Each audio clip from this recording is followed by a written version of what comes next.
Hello, मी Sayali and welcome back to my YouTube channel. आज आमच्या गावच्या घरी सत्यनारायणाची पूजा आहे. सो हा व्लॉग शेवटपर्यंत नक्की बघा आणि कमेंट करून नक्की सांगा तुम्हाला कसा वाटला ते. आणि आपल्या चॅनलला लाईक, शेअर अँड सबस्क्राईब काही करायला ठिकाणं अशी असतात ना, जिथे कितीही वेळा गेलं तरी मन भरत नाही. उलट प्रत्येक वेळी तिथून परतताना पुन्हा कधी येतो याची ओढ लागलेली असते. ही ठिकाणं खास करून निसर्गाच्या कुशीतली असतात, जिथे झाडांची सळसळ, पक्ष्यांचा किलबिलाट आणि ते अथांग सुंदर समुद्रकिनारे आपल्याला आपलंसं करतात. आणि ही ठिकाणं फक्त निसर्गामुळे सुंदर नसतात, तर तिथे असणाऱ्या माणसांच्या प्रेमामुळे ती मनाच्या जवळ असतात. तिथे गेल्यावर आपण पाहुणे नसतो, तर त्या मातीचा आणि त्या माणसांच्या मायेचा एक भाग असतो, आणि ते म्हणजे आपले गाव. आणि मी आले आहे माझ्या गावी, म्हणजेच कोकणातील रत्नागिरी जिल्ह्यातील वरवडे या गावात. आणि यायचं खास कारण म्हणजे आमच्या या नवीन घराची, म्हणजेच या नवीन वास्तूची सत्यनारायण पूजा होती.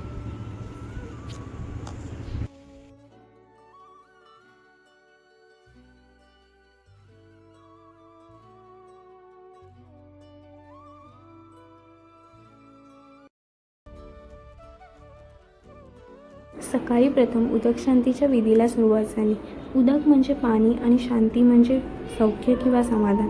हिंदू धर्मशास्त्रात पाण्याचे महत्त्व अनन्यसाधारण आहे, कारण पाणी हे जीवनाचे आणि शुद्धतेचे प्रतीक मानले जाते. या पूजेचा मुख्य उद्देश म्हणजे घरातील नकारात्मक ऊर्जा, वास्तुदोष आणि इडापिडा दूर करून संपूर्ण कुटुंबाला सुख समृद्धी लाभणे हा असतो.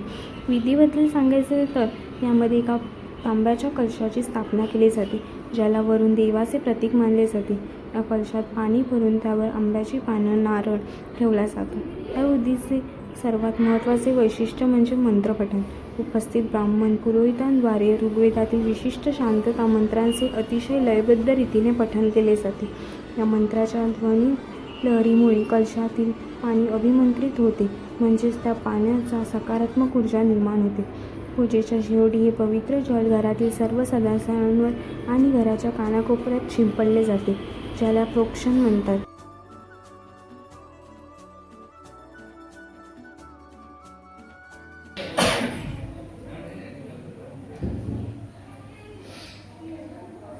साक्षात पाणी मंगल मूर्ती पदमूले महादेव महागणाधिप महामृत्युंजय सरस्वती महावेदांत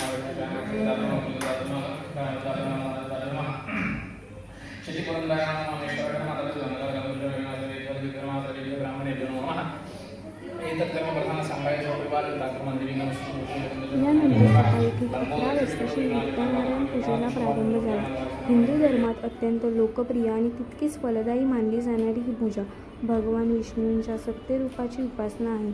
सत्यनारायण या शब्दाचा अर्थ असा आहे की सत्य हेच नारायण म्हणजेच ईश्वर, आणि सत्याचे पालन करणे हाच सर्वात मोठा धर्म आहे. ही पूजा करण्याचे मुख्य कारण म्हणजे घरामध्ये सुख, शांती आणि ऐश्वर नांदावे, तसेच आपल्या हातून नकळत झालेल्या चुकांचे निवारण व्हावे. विशेषतः वास्तुशांती किंवा गृहप्रवेशाच्या वेळी नवीन घरात देवाचा आशीर्वाद घेण्यासाठी ही पूजा आवर्जून केली जाते. त्यानंतर छानपैकी आरती झाली, दाराने घालण्यात आले.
नको गुणवंता अनंता रुद्रनायका मागणे वीर समर्थ ज्या ज्या ठिकाणी महाराज मागे त्या त्या ठिकाणी मधुपत्रे हे मस्तक ज्या ठिकाणी ते तुझे सर्व चव्हाण कुटुंबीय आपली प्रार्थना करतायत की त्यांनी यथाशक्ती आज त्यांच्या घरी उदक शांतीचा कार्यक्रम होता तेच प्रित्यर्थ आठवणीने आपली सत्यनारायणाची पूजा या ठिकाणी पार पडलेली ही मान्य करून घ्या।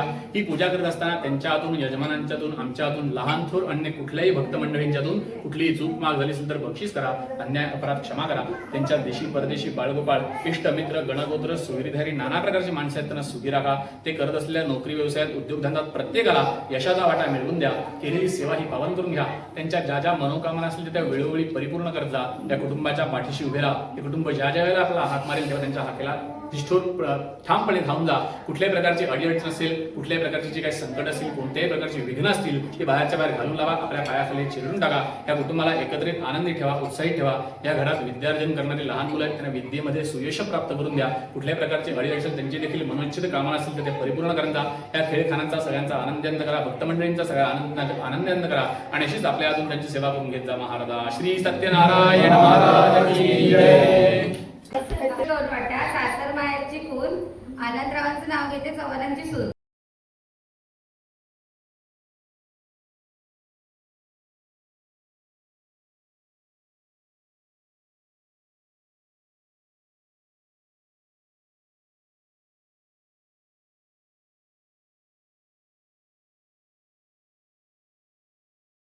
पूजा संपन्न झाल्यावर वेळ होती महाप्रसादाची। गावाकडच्या प्रक्रियेचे खरं वैशिष्ट्य म्हणजे त्यावर ठेवलेला ते प्रसादाचा चेहरा आणि